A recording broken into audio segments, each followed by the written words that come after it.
The rain was coming down sideways the morning it happened, hammering the airport windows so hard it felt personal, like the weather itself was in a bad mood. I remember thinking it was the kind of day where everything small goes wrong, first the kind that snowballs. I had no idea I was about to become the problem someone else thought needed fixing. I'd been flying for the long time by then. Not long enough to be old school, but long enough to know my stuff, long enough to have learned when to speak and when to stay quiet. That morning I walked onto the jet, calm, focused coffee still warm in my hand, ready for a clean routine flight. Instead, I walked straight into a look. If you've ever been judged before a single word leaves your mouth, you know the look. It's fast, it's dismissive, and it lands heavy. The captain didn't introduce himself, didn't shake my hand.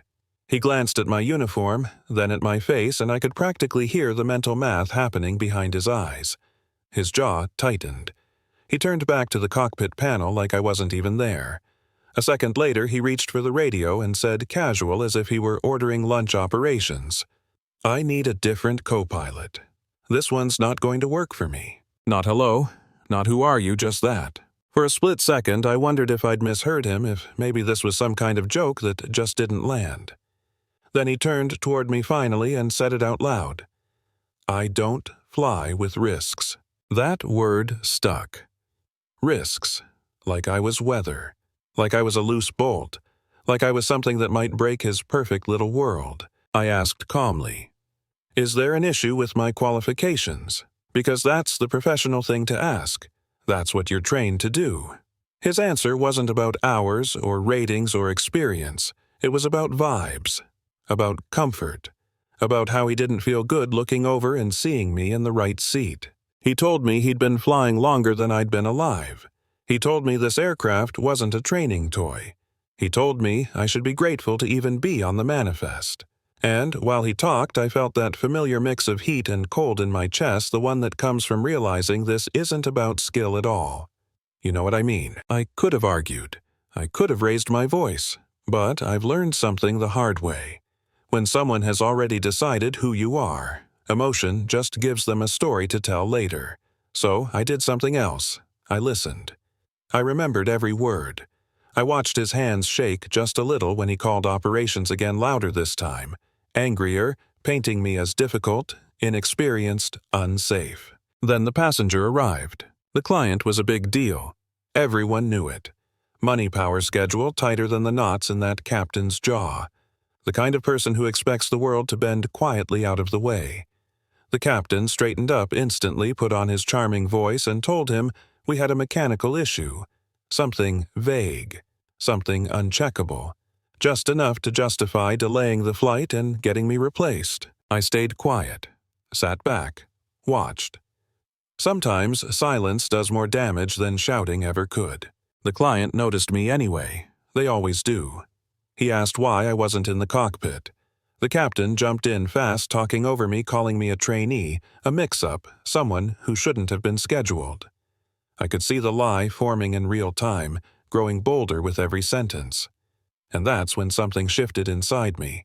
Not anger, not fear, clarity. I said, "The plane is fine, calm, even, no drama." The cabin went still. The captain laughed, sharp and nervous, told the client not to listen to me, said I didn't understand the systems, that I was confused, that I was emotional. That word again. The client looked at me, really looked this time, and asked one simple question. "Are you qualified to fly this aircraft?" "Yes," I said, "more than qualified." The captain snapped, raised his voice, started talking about authority, about how his word was law, about how safety meant doing things his way. He didn't realize he was unraveling, that every sentence made him look smaller, more desperate. And then my phone rang. Operations again. They were confused now. The delay didn't make sense. The data didn't match the story. I answered on speaker because at that point, transparency felt like the only sane option. I explained exactly what was happening. I explained that the captain refused to fly with me and was stalling the flight. There was silence on the line. Long, uncomfortable silence. Then I said something that changed everything. I told them to pull up the aircraft registration, to look at the ownership file, to read the name attached to it. When they did, the mood in that cabin shifted so hard you could feel it. The captain's face drained of color. His mouth opened-closed like his brain was rebooting and failing. I told him quietly, "You're not refusing to fly with a liability. You're refusing to fly with the owner." The client stared at him. Operations stared at him, and for the first time since I'd met him, the captain had nothing to say. He was escorted off the aircraft minutes later. No shouting, no hero speech, just a man carrying his bag down the stairs, shoulders hunched, watching the world he thought he controlled move on without him. I took the left seat that day, hands steady, mind clear. We departed on time. Smooth flight, perfect landing. Business got done. Contracts were signed. Life went on. But that wasn't the end of it. It never is. Back home, the story changed. Online forums, group chats, anonymous posts painting me as a villain, a rich bully, an unqualified diversity hire who used money to humiliate a good man. Lies spread faster than truth ever does, and for a moment I wondered if I'd underestimated how ugly it could get. What he didn't know was that the cockpit recorded everything. Audio, video, every word, every insult, every lie. I watched it alone one night, sitting on the edge of a hotel bed, listening to my own voice stay calm while his spiraled. I didn't feel joy, I felt resolve. So I shared it. No edits, no commentary, just the raw footage. The internet did what it always does. People chose sides. Some doubled down, some apologized, some went very quiet.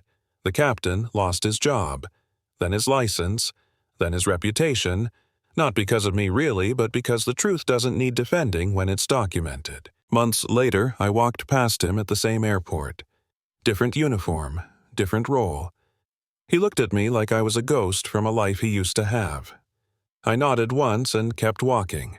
No victory speech, no revenge, just forward motion. Here's the thing. This story isn't about planes. It's about what happens when someone decides who you are before you ever get a chance to show them. It's about how power panics when it realizes it picked the wrong target. And it's about how quiet confidence scares people who are used to being loud. So I want to know what you think. Was I right to let it play out the way it did?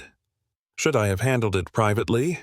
Or is sunlight the only thing that actually changes anything? Drop your thoughts in the comments. I read them.